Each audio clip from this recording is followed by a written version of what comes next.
성도 여러분 반갑습니다.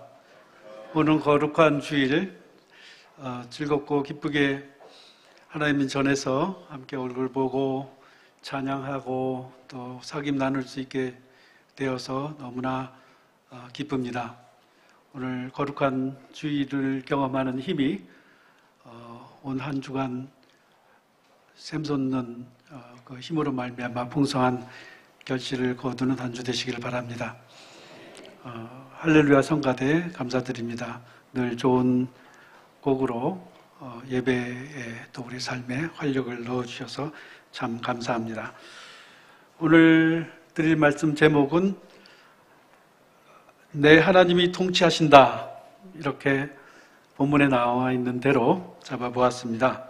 하나님이 통치하신다는 선언이고 복음의 내용입니다. 복음이라는 말은 유앙겔리온 이렇게 하는데 그것은 단순히 선포, 기쁜 소식의 전달, 그런 내용을 담고 있고, 그 좋은 소식의 내용, 원인, 주체, 그것은 하나님이 다스리신다. 하나님이 다스리시기 때문에, 하나님이 통치하시기 때문에, 하나님이 통치할 때만 평화가 구현되고 구원이 실현된다 한다는 점에서 본래적인 복음 선포다, 이렇게 말씀드릴 수가 있습니다. 오늘날 흔히 복음을 이해하는 데 있어서 우리가 너무 인간편에서 실존적으로 리얼하게 자기 삶에 경험되는 그 선에서 이해하려는 경향이 있습니다. 물론 진하게 이해할 수 있는데 문제는 편협하게 이해할 가능성도, 주관적으로 이해할 가능성도 있다는 것입니다. 더 큰 은혜의 장을 아는 것하고 자기의 소박한 지식으로 하나님의 은혜의 세계를 부분적으로 깨달는 하고 차이가 있을 것입니다. 당신에게 무엇이 좋은 소식입니까? 이렇게 질문을 받는다면 어떻게 답하실 수 있겠습니까? 여러 가지가 있겠죠. 제 경우에는 요즘은 근심 없는 하루, 그게 소원입니다. 자고 깰 때, 그리고 일할 때 늘 염려와 부담이 어깨를 누르고 있습니다. 그래서 이 염려와 짐에서 구해주소서 매일 기도하게 됩니다. 사실 사람들과의 사귐, 일, 이런 것들은 두렵지도 않고 힘든 것도 아닐 것입니다. 그런데 이 사람들과 일이 조화를 이루어 가지고 사건이 만들어지는데, 이 사건이 만들어지는 것에 이 부작용이 일어나는 것을 많이 봅니다. 그리고 거기서 생겨나는 스트레스 또는 부담, 갈등, 이런 것들이 문제입니다. 왜 그런 것들이 아름다워야 할 텐데 아름답지 못하게 사건들과 소문들이 생겨나는지 모르겠습니다. 온갖 경쟁심, 시기, 질투, 그로 인한 미움, 갈등, 논쟁, 싸움, 또 법적 소송 이런 것까지 전개되면 아주 인생이 피곤해지는, 왜 살았나 이런 생각이 들 정도로 그런 경험도 살면서 하게 되는 게 아닌가 싶습니다. 문제는 다양한 원인이 있겠지만 정말 진짜 문제는 이런 사태를 매우 싫어하는 제 자신도 부지중에 혹은 옳은 일을 하겠다는 그 의욕이 오히려 이런 비극적인 사태를 촉발시키는 계기가 된다는 점에서, 그 원인이 되기도 한다는 점에서 참 안타까운 사정들이 우리 주변에 생겨납니다. 그런 인간의 비참한 실상에 대해서 오라, 나는 공고한 사람이로다, 이 사망의 몸에서 누가 나를 건져내랴, 로마서 7장 24절 바울의 탄식입니다. 이 탄식이 우리의 삶을 휘감고 있다 해도 과언이 아닐 것입니다. 이것은 개인적인 문제입니다만은 개인적인 문제일 뿐만 아니라 집단의 문제요, 집단 간의 문제요, 민족과 국가와 인류 사회의 역사 속에 보편적으로 깔려있는 문제라고도 할 수 있습니다. 오늘 본문 9장 앞부분에 보면 너 예루살렘의 황폐한 곳들아 라고 나와 있습니다. 예루살렘은 하나님의 거룩한 성전이 있었던 곳입니다. 이 성전은 기원전 586년 바벨론 침입으로 완전히 파괴되어 버렸습니다. 페르시아 때 536년에서부터 516년 스룹바벨, 에스라 학개서에 나오는 그 스룹바벨이 완공시켜서 그 제2성전이 되었습니다. 그런데 로마 시대에 제3성전이 서게 됩니다. 그것도 망가져서 헤롯이 에돔 사람이었는데 이스라엘에게 잘 보이기 위해서 성전을 먼저 지었는데 좀 규모는 작지만 성전이 다시 서게 되었고, 그것이 70년 로마에 대항한 유대의 반란이 있었을 때 완전히 돌 하나 위에 돌 처음 놓이지 아니하고 철거되었습니다. 그래서 성전이 완전히 파괴되고, 그 이후에 1948년 2차 세계대전 우리나라가 독립될 때, 그때까지도 물론 그때 이스라엘도 흩어져 있다가 나라를 만들기 위해서 시오니즘을 통해서 이스라엘이 탄생했지만 그때까지도 이 성전이 없었습니다. 지금도 이 성전은 없습니다. 성지 순례를 가면 이 예루살렘 성전 터 위에 황금으로 된 이 큰 원형 건물이 서 있습니다. 근데 그 건물은 안타깝게도 유대의 것도 아니고 카톨릭 것도 아니고 이슬람 사원입니다. 해교도가 예루살렘을 점령했을 때 그곳을 성지로 삼았습니다. 그 예루살렘 터 위에 자신의 사원을 지었어요. 지금 남아있는 것은 겨우 서쪽 벽, 통곡의 벽이라고 하는 그 한쪽 벽만 유적으로 남아있습니다.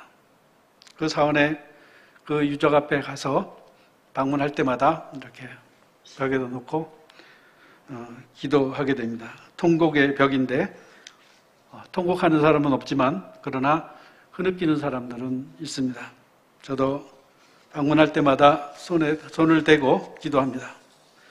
그때마다 역사의 수수께끼 같아서 하나님께 묻곤 합니다. 하나님, 지구상에서 가장 큰 상징성을 가진 이 성전마저 무너진 형편이라면 이 세상에 참된 평화가 있는 것입니까? 사람들이 그렇게 평화를 외치고 꿈꾸고 애쓰는데 세계 평화는 결국 불가능한 거 아닙니까? 그때마다 예루살렘을 보고 오셨던 그 예수님의 음성이 들리는 것 같아요. 평화에 관한 일을 알았더라면 좋았을 뻔하였거니와 지금 내 눈에 숨겨져 있도다. 예루살렘을 향해서 예수님께서 누가복음 19장 41절에 나오는 내용입니다. 평화에 관한 일. 오늘 본문에 예수님께서 말씀하신 그 평화에 관한 일, 그것을 오늘 본문은 주 테마로 선포하고 있는 것을 봅니다. 그 일에 대해서 8절, 10절에서 아예 그 평화에 관한 일이 예수님께서 내 눈에 숨겨졌다고 했는데 여기서는 그 눈이 직접 볼 것이다. 더 나아가서는 구원을 보았도다. 이렇게 묘사하고 있는 것을 봐요. 8절에 보면 내 파수꾼들이 소리 높여 노래하니 이는 여호와께서 시온으로 돌아오실 때 그들의 눈이 마주 보리로다.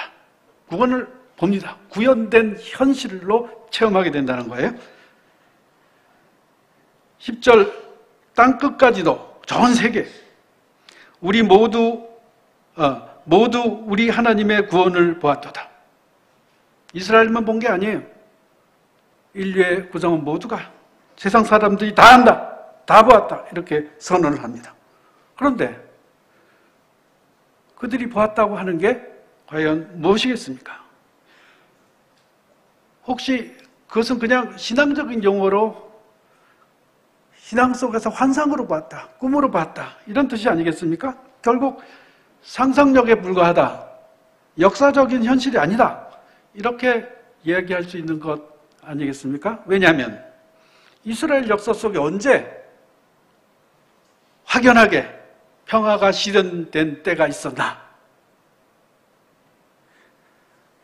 성경을 보면 역사적으로 이스라엘은 이집트의 빌부터 살던 노예였습니다. 제국이었죠, 이집트는. 그 다음에 아시리아라고 하는 제국에 의해서 북이스라엘을 망했고 바벨론에 의해서 남유다 왕국이 망했습니다. 바벨론이 페르시아한테 져서 망했을 때 따라 망했습니다. 망한 나라가 또 망할 수도 없겠지만 그러나 계속적으로 식민지 상태, 독립되지 못한 상태, 노예 상태에 있었습니다. 언제 한번 번듯하게 이게 내 나라다, 이게 이스라엘 제국이다, 다른 나라에게 높이 들려서 확연하게 주도적 권력을 과시할 수 있는 시대가 있었습니까? 그런 적 이스라엘 역사에 없어요.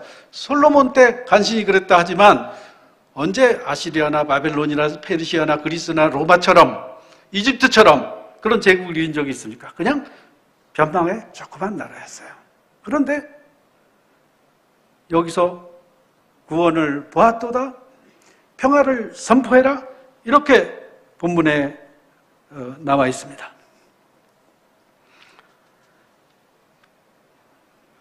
그렇기 때문에 우리는 이런 반론에 부딪혔을 때 하나님께서 복음이라고 가르치시고 알리고자 하시는 것과 제국적 질서에서 주도권을 갖는 것, 권력을 갖는 것, 주권적 패권을 갖는 것, 주도적 패권을 갖는 것, 그것과 하나님의 복음, 하나님의 평화, 하나님의 구원, 이것은 서로 다른 거다 하는 것을 본문을 통해서 배울 수가 있습니다. 이것이 복음이란 무엇인가 하는 것을 이해할 때 굉장히 중요한 사실이 됩니다. 이것을 정치적이고 권력적인 것과 대립시키고 다르게 이해하는 것이 신약의 일이라고만 생각을 하는데 그게 아니라 구약에서 이미 마련된 하나님의 약속이 신약에서 실현되었다라고 하는 맥락에서 구약과 신약이 상호관계를 가지면서 이해를 돕고 있는 것을 보게 됩니다. 그래서 오늘 본문의 전후 맥락을 상세히 살펴보면 이 좋은 소식이 무엇인가, 복음이 무엇인가 하는 것에 대해서 하나님이 통치하신다라고 하는 의미가 무엇인가, 하나님이 어떻게 통치하시는가 하는 이해에 도달할 수 있습니다. 일단 복음은 그것은 우리가 인류로서 지구인으로서 꿈꾸는 평화, 구원, 그것보다 훨씬 큰 개념입니다. 인간 전체의 총합으로 추구하는 목표의식보다 더 큰 바운더리를 가지고 있습니다. 오늘 본문의 좋은 소식, 평화, 구원이라고 말하는 그것을 한번 살펴봅니다. 그 내용은 어떤 역사적 현실에서 태어났는가? 다시 말해서 이 복음의 큰 소식, 기쁨의 소식, 구원의 소식, 해방의 소식, 평화의 소식이 을 전달하여라, 환호성을 불러라 이렇게 얘기하고 있는 이 본문이 어떤 시대, 어떤 역사적 맥락 속에서 남았는가? 그것을 살펴보면 이것은 바벨론 시대에 나온 것입니다. 그러면 만약에 이런 패권주의적 사고를 가진 맥락에서 복음이라고 할 것 같으면 적어도 이스라엘이 망했다. 이스라엘이 망한 게 아니라 바벨론이 망했다. 이스라엘 사람들이 바벨론을 무찔렀다. 아니면 이스라엘이 독립국가가 됐다. 저항군이 싸움을 잘해가지고 종속 상태를 벗어나게 만들었다쯤 해야 이게 구원의 소식이 될 거예요. 해방의 소식이 될 거예요. 평화의 소식이 될 거예요. 그런데 오늘 본문에는 그런 내용을 찾아볼 수가 없습니다. 아무런 성공적 승리주의에 대한 언급이 없어요. 이 승리주의, 패권주의가 얘기하고 있는 것이 아니라 이 선포는, 이 평화, 구원의 선포는 다만 하나, 하나님이 통치하신다. 이거 하나 때문에 하나님의 명령으로 이 선포를 전달하는 사람, 파수꾼, 그리고 거기에 환호하는 백성의 환호성으로 연결되고 있는 것을 봅니다. 이 본문 앞부분 52장의 첫 절을 살펴보면 시온아 깰지어다 깰지어다 내 힘을 낼지어다 거룩한 성 예루살렘이여 내 아름다운 옷을 입을지어다 이제부터 할례받지 아니한 자의 부정한 자가 다시는 내게로 들어옴이 없을 것입니다. 이 본문 비슷한 내용들이 쭉 이어지는데 핵심은 힘을 내라, 아름다운 옷을 입어라, 단장을 해라, 할례받지 아니한 부정한 자들이 더 이상 너를 침탈하지 못할 것이다. 이것이 답니다. 이제 힘을 내라. 다른 너를 미워하는 놈들이 다 죽었다. 내가 다 무찔러서 없애버렸다. 그러니까 힘을 내라. 이제는 예루살렘으로 강력하게 만들 것이다. 지배적인 국가를 만들 것이다. 이런 이야기 없습니다. 그런데 환호성을 불러라 그럽니다. 이게 무슨 내용입니까? 그리고 계속 이어보면 11절, 이 본문 뒤에 나오는 내용입니다. 너희는 떠날지어다 떠날지어다 거기서 나오고 부정한 것을 만지지 말지어다 그 가운데서 나올지어다 여호와의 기구를 매는 자들이여 스스로 정결케 할지어다 여호와께서 너희 앞에 행하시며 이스라엘의 하나님이 너희 뒤에서 호위하시리니 너희가 황급히 나오지 아니하며 도망 다니듯 나오지 아니할 것이다. 떠나라. 그런데 대제국을 건설하게 될 것이다. 어떤 황홀한 미래를 제시하면서 나오라 소리 하지 않아요. 그냥 나와라. 그런데 거룩한 정결성을 유지하고 나와라. 부정한 것을 만지지 말고 나오라. 하나님이 너를 보호하시니까 황급히 도망하듯 나오지 말고 확신 가운데 편안하게 나와라. 이 얘기지. 큰 보상, 약속, 미래에 대한 전망 이거 없이 그냥 이스라엘이 바벨론에서 해방 풀려날 것을 예언하고 있습니다. 아무런 적개심 없이, 적대감 없이, 상대주의적 보상 없이 그냥 하나님의 명령으로만 이 평화, 이 구원이 선포됩니다. 이것이 기본적인 내용이고 여기서 중요한 것은 하나님과의 관계성, 하나님의 주권에 하나님 이 다스리심의 약속에 충실한 그 관계성에 속해 있는 것, 그것이 중요합니다. 부정한 것을 만지지 말고 스스로 정결케 하는 것, 이것이 강조되고 있습니다. 10절 상반절에 열방의 목전에 나타나신 그의 거룩한 팔, 하나님의 거룩한 팔, 이 하나님의 거룩한 팔은 하나님의 통치를 뜻합니다. 그런데 이 하나님의 거룩한 팔, 웬만하면 그걸 가지고 폭력을 행사하시는, 전쟁의 승리를 유도하시는 그런 하나님의 위엄으로 전쟁에 능한 여호와의 맥락으로 끌고 가지 않습니다. 승리주의도 유도하지 않습니다. 그것은 여태까지 이사야 이전의 모든 선지자들과 다릅니다. 이것은 아주 독특합니다. 이전까지 듣지도 보지도 못했던 그런 내용입니다. 이것이 전혀 다른 내용이다 하는 것은 이미 성서를 많이 읽거나 신학적으로 연구되어서 독특한 내용입니다.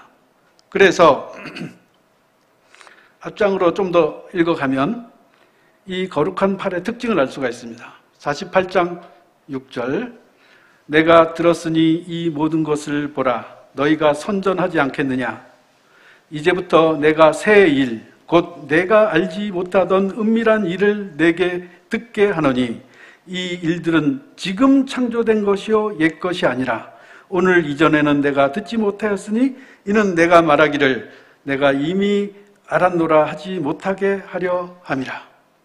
이 바로 전장에서는 보라 이제 내가 새 일을 행하리라. 새로운 일, 하나님의 새로운 일, 이전에 있지 않았던 일, 그런 맥락에서 구원이 선포됩니다. 복음이 선포됩니다. 평화가 선포됩니다. 하나님의 새로운 일, 이전에 전혀 듣지도 보지도 못했던 일, 그것이 무엇인가?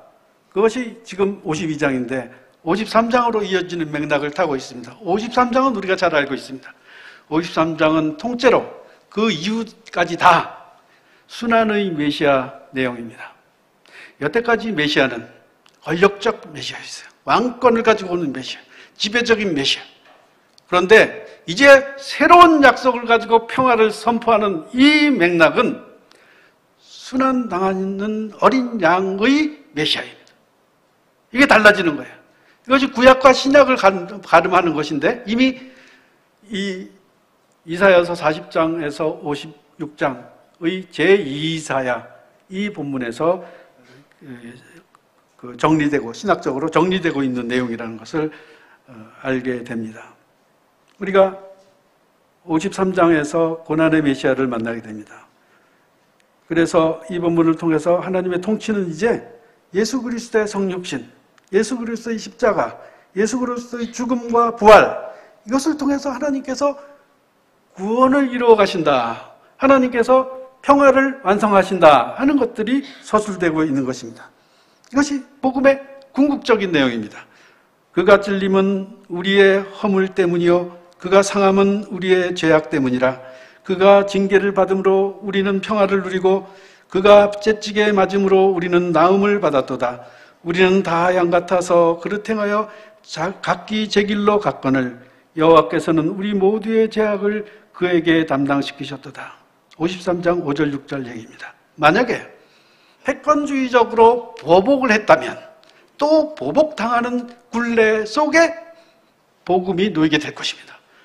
복음을 원한을, 죄악을, 한계를, 모순을 완전히 끊어버리는 방식, 더 이상 그로부터 다른 부정적인 부작용이 생겨나오지 않도록 처리하는 하나님의 방식, 하나님의 주권적 방식, 하나님의 다스리심, 하나님의 통치, 그것은 어떻게 진행되는 것입니까?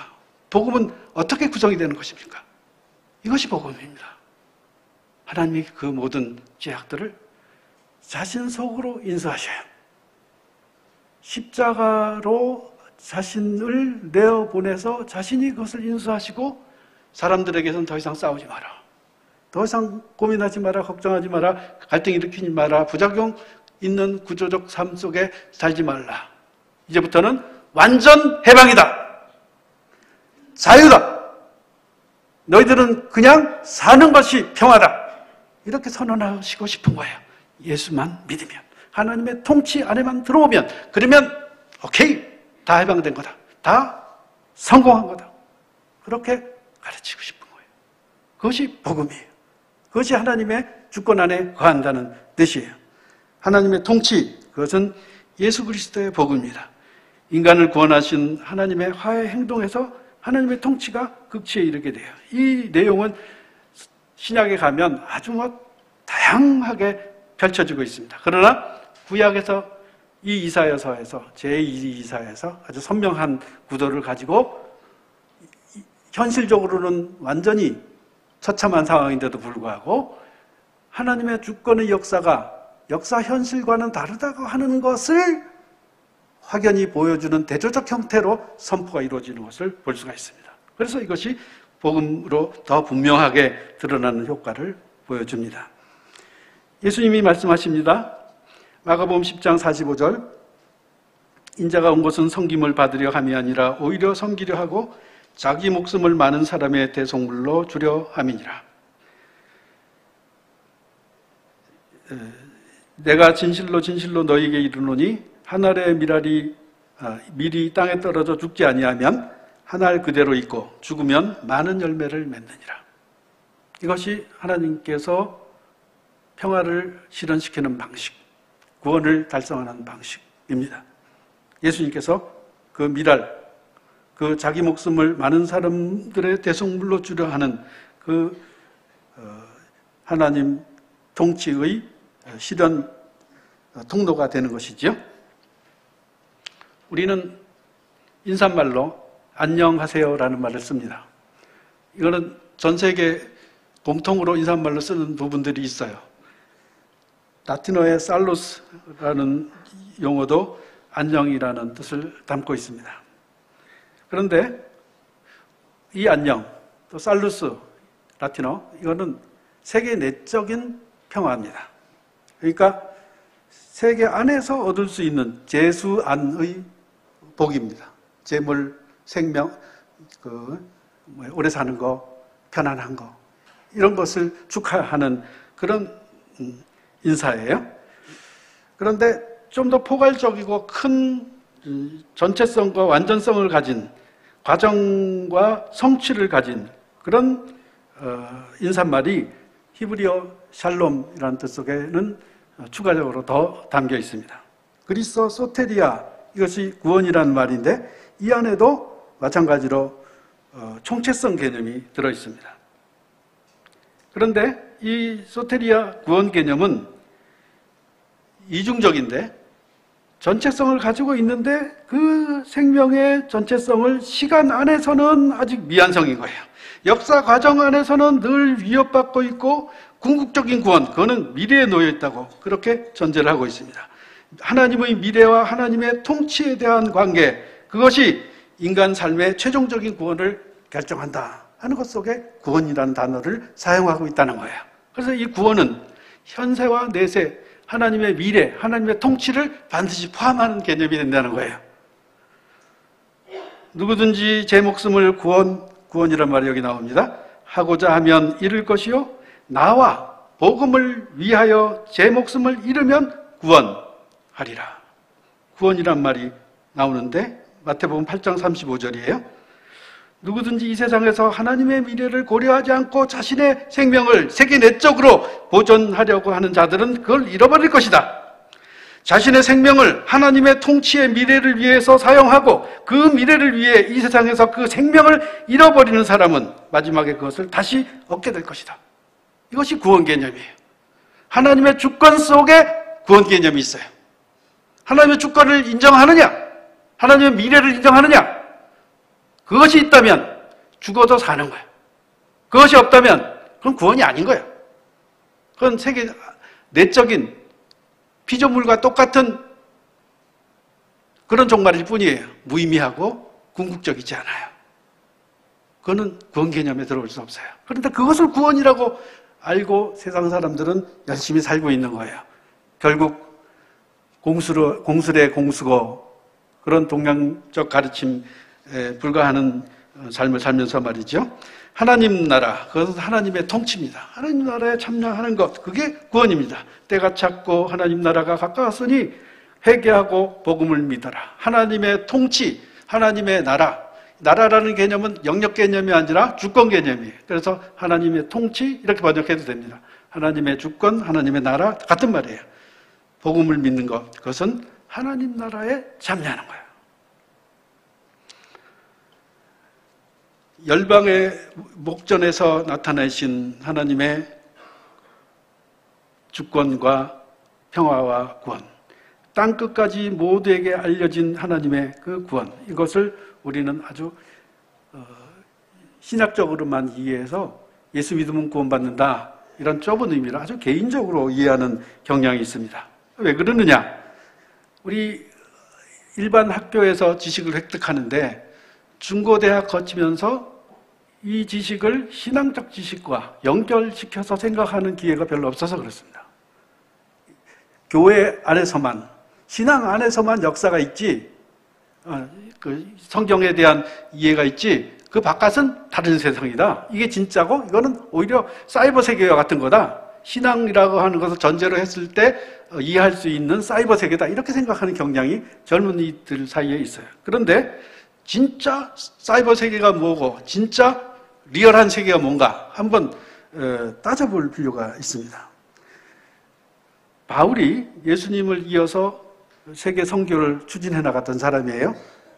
그래서 바울을 싣고 가는 배는 유럽을 싣고 가는 배다 할 정도로 유럽의 운명이 바울로 인해서 바뀌었다. 그런 것을 역사가가 많이 얘기합니다. 그런데 골로새서 1장 6절에 보면 이 복음이 어떻게 전개되는가? 다시 말해서 권력과 관계없이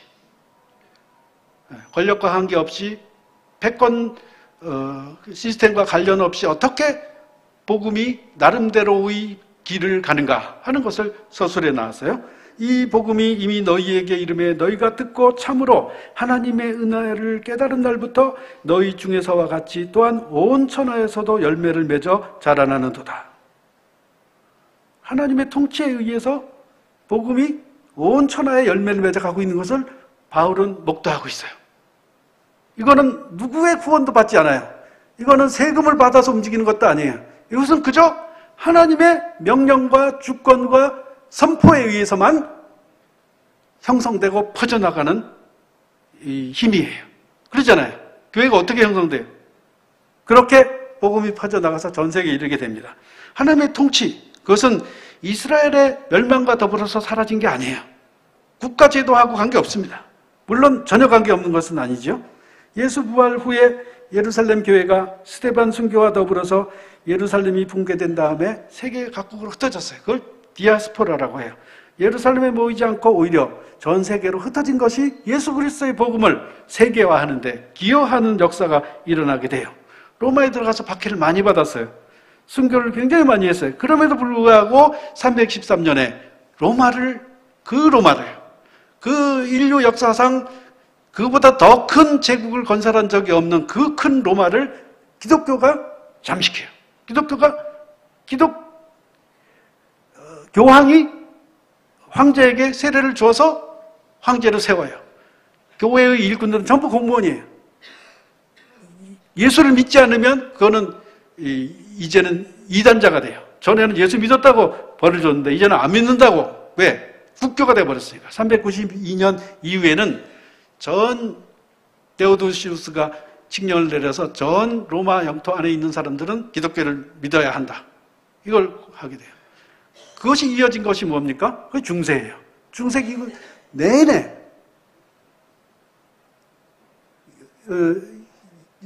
수천 년간 이 교회가 유럽 역사를 다스리게 되는 것입니다.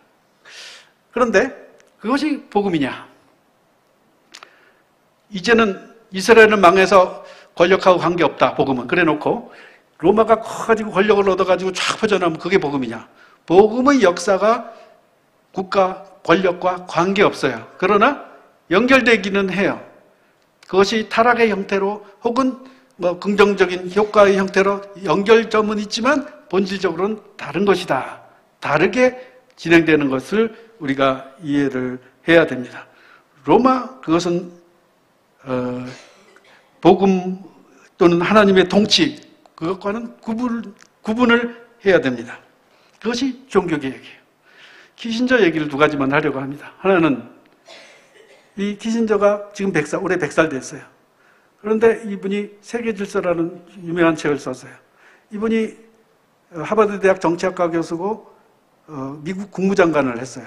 중공을 개방시키는데 1등 공신이고 소련으로부터 중공을 떼놓고 세계의 평화를 유지하는데 아주 탁월한 지혜를 발휘했던 사람이에요. 그 사람이 자기의 학술적인 책 세계질서라는 데서 뭐라고 얘기하냐면 종교개혁이 근대 사회를, 근대 정치 시스템을 만든 원인이다. 그 이전에 중세적 정치 질서를 폐기시키고 새로운 질서를 탄생시킨 것은 종교개혁의 힘이다. 특히 종교개혁의 만인제사장설이 그렇다. 만인제사장설은 뭐냐? 그 전의 정치 이론 중에 제일 핵심은 왕권신수설이에요. 그 다음에 교황무호설. 이건 뭐냐? 최고 우두머리, 신의 대리자라고 만들어놨어요.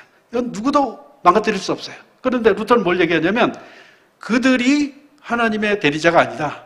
모든 사람이 다, 만민이 다 하나님을 직접적으로 만나고 직접적으로 기도하고 직접적으로 사귀고 직접적으로 대할 수 있다. 하나님의 주권을 개인적으로 획득할 수 있다.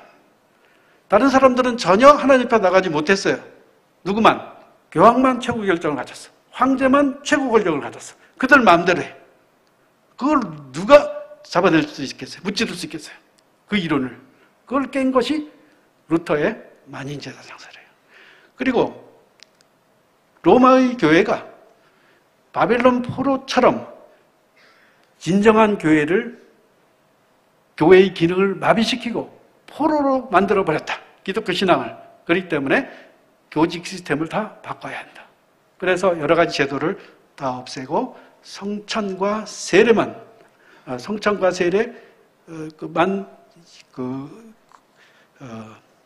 성례전으로 두고 다 폐지시켜버립니다. 그리고 말씀을 제대로 이해하는 것, 말씀을 제대로 선포하는 것, 지금 예배 형태와 같은 하나님의 말씀을 바로 들려줄 수 있도록 설교하는 것이 제대로 된 예배로 자리매김하게 됩니다. 그것이 중세 캐톨릭 교회와 전혀 다른 점이에요. 그런 걸 통해서 그전까지 있지 않았던 정치 이론이 생겨납니다. 세력 균형 이론. 그건 한 주권 국가가 지배적이게 되고 나머지는 쫄병이 돼야 되는 게 아니고 여러 국가가 대등한 권력을 가지고 서로 이합집산하면서 평화를 달성하는 방법이에요. 사회계약론. 그것은 서로 계약적 관계에 의해서 평등하게 사회를 형성하는 것이지 계급적 질서에 의해서 정치가 인권이 형성되는 게 아니다. 이런 이야기들이 전부 그 우두머리 독재 개념을 없애버린 이후에 생겨난 시민혁명, 무슨 삼권분립도 권력 자체를 서로 경쟁하게 만들어서 절대 권력을 없애버리고 민주주의가 그런 거 아니에요. 그런 질서들이 종교개혁 이후에 생겨난 것이고 종교개혁이 아니었으면 상상해 볼 수 없었던 시스템이다. 이렇게 주장한 거예요. 루터는 하나님만 믿으라. 나머지 것은 마음대로 해라. 완전히 하나님의 주권에 사로잡힌 사람이었어요. 하나님, 저 여기 있습니다. 이 국회에서 신문당에서 파문 선고하기 직전에 네가 잘못했다고 한마디만 하면 모든 거 용서해 주겠다 하는데 하나님, 저 여기 있습니다. 그러고 나서 나 그거 받을 수 없습니다. 그리고 종교개혁을 수행했어요. 그리고 역사가 바뀐 거예요. 무엇이 역사를 바꾸느냐? 하나님의 주권에, 하나님의 통치에 참여하는 사람에 의해서 역사가 바뀝니다. 개인의 운명도 바뀝니다. 사람의 인생도 바뀝니다. 국가의 질서와 규모와 수준도 바뀌어집니다. 이것이 있으면 이 하나님의 주권, 하나님이 통치하신다 하는 것에 대한 긍정적인 참여 있는 곳에는 늘 평화가 선포되고 구원이 선포되고 새로운 생명이 솟아나게 되고 평화의 노래와 이 구원의 메아리가 울려 퍼지게 됩니다. 그것이 우리 인생의 현실이에요. 그것이 우리가 사는 현실이에요.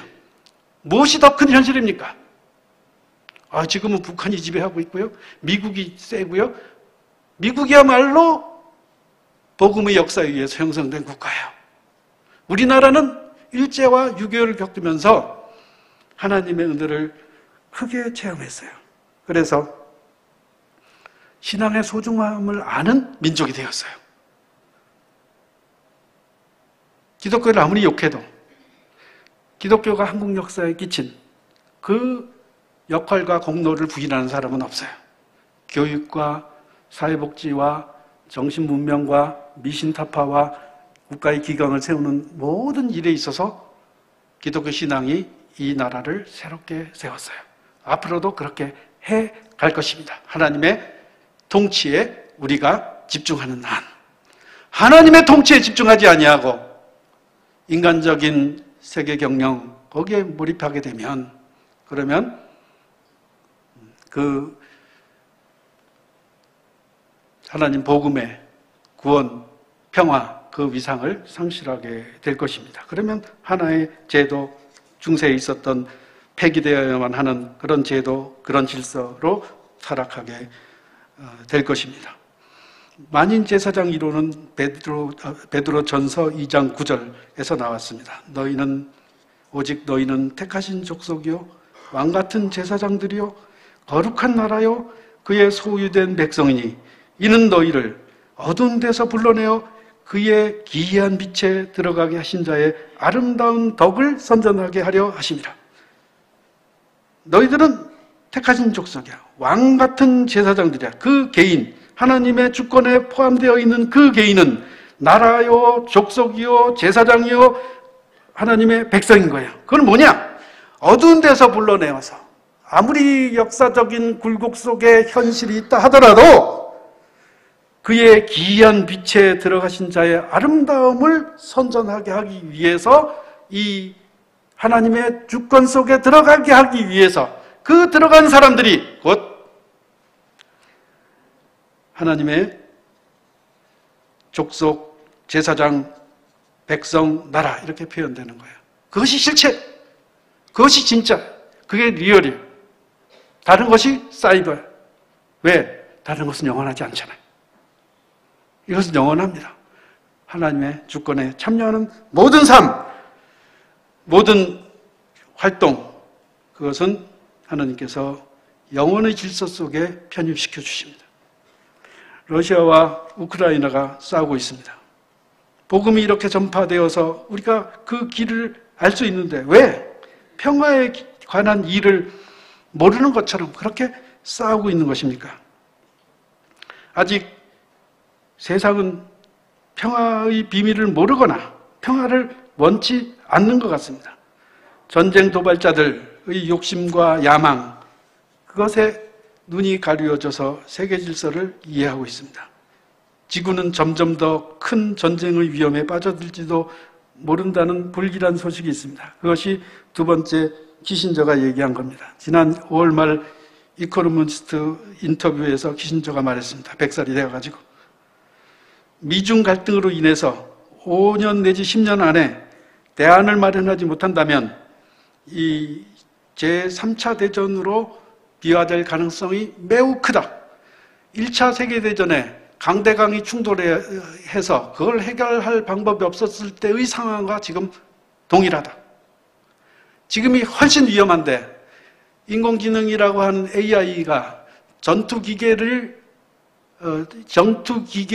장착되게 되고 활용되게 된다면 그 결과는 인류의 미래를 보장할 수 없다. 이렇게까지 얘기합니다. 지금 미국과 중국의 대립이 심각한 상태에 들어와 있는 상황입니다. 그래서 또다시 지구상에 평화가 있는 거냐? 그런 불안한 상상이 다시 떠오르고 있는 시기를 우리가 살고 있습니다. 왜 우리는 평화에 관한 일을 도모하고 추진한다고 하면서 그것을 실현하지 못하고 있는 것입니까? 그것은 우리 본성 속에 이겨야 하겠다는 생각, 패권을 쥐어야 되겠다고 하는 생각, 승리주의와 제국주의에 취해 있는 그런 생각, 그런 것들이 지배하고 있기 때문에, 그것이 지배하는 질서에 사로잡혀 있기 때문에, 그것은 복음의 질서와 다르고 그것은 하나님께서 통치하시는 것과 다른 질서인 거예요. 그 다른 질서라고 하는 것을 오늘 성경 본문에서 또 긴 맥락에서 얘기하고 있습니다. 복음을 들고 산을 넘는 자들의 발길이 얼마나 아름다운가, 이렇게 오늘 본문은 시작하고 있습니다.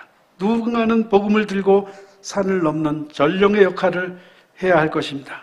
그는 소식만 전하면 됩니다. 하나님이 통치하시니까 부담 없이 산을 넘으면 됩니다.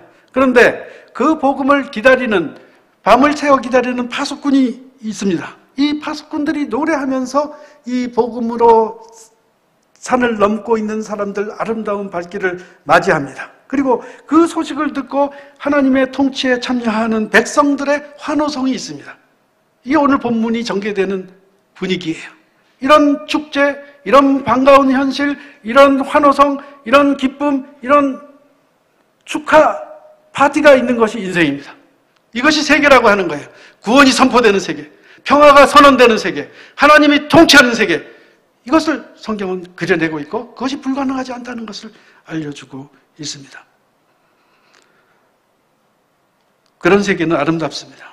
복음이 도착해서 우리의 척박한 땅에 뿌리를 내립니다. 그것이 자라갑니다. 우리는 그것이 자라가는 것과 더불어서 썩어질 것에 매달리는 것이 아니라 영원한 것을 키우게 됩니다. 일개 피조물인 인간으로서 할 수 있는 가장 영광스럽고 거룩하고 복된 일에 참여하게 됩니다. 하나님의 통치에 참여하는 것. 그것이 무엇이 되겠습니까? 하나님의 명령에 따라 살고 하나님의 구원의 백성들의 공동체 속에서 섬기고 사랑하고 이런 삶을 훈련하고 연습하고 키워나가는 것. 이것이 구원이고 행복입니다. 그 현실을 오늘 설명하고 있어요. 멈추어라, 너는 아름답구나. 파우스트에 나오는 유명한 말입니다. 괴테는 파우스트를 통해서 지식과 권력과 열정을 다해서 삶의 궁극적인 의미를 찾아서 헤매는 그 웅장한 생존 투쟁, 깨달음을 위한 투쟁, 이것을 그 작품에서 그려내고 있습니다.